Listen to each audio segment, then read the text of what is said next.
రాయండి, బ్రాకెట్ లో రాసుకొని పోర్చుగల్ కింగ్ అని రాయండి. విఆర్ఓ జాబ్ వచ్చినా చెప్తాను, ఎవరి మాట నమ్మకండి.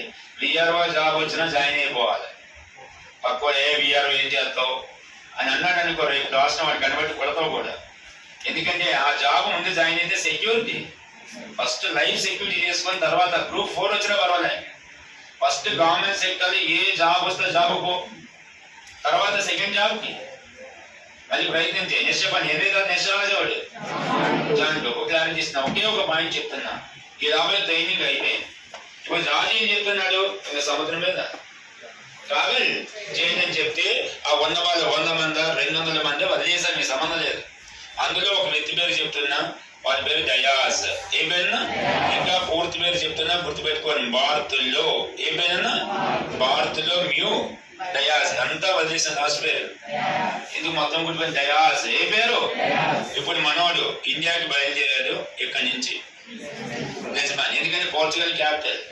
నేను ప్రకారం పోర్చుగల్ లిస్బన్ కూడా ఒక సీ పోర్ట్, అంటే సముద్రంలో ట్రావెల్ చేస్తుంది. లిస్బన్ ఎక్కడికి బయలుదేరాడు చెప్పాలి? ఇండియా. స్టార్ట్ అయిన సంవత్సరం ఓకే, చేరుకున్న సంవత్సరం 1487, కానీ చేరుకున్న ఇండియా కాదు,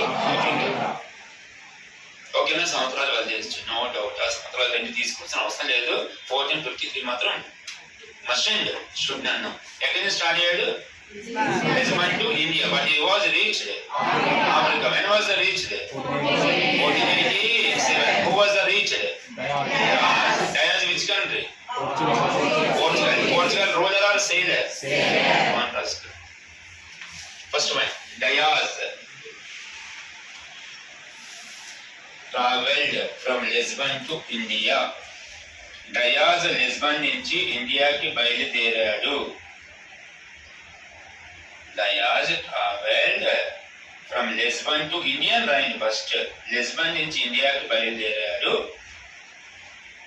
సరే, బట్ he reached చెప్పాలి, చేరుకున్న ప్రదేశం ఆఫ్రికన్ రాయండి. But he reached Africa. Bracket రాసుకోండి. స్టార్టెడ్ 1486. ఎక్స్టెండ్ చేసుకోండి. బయలుదేరిన సంవత్సరం 1486.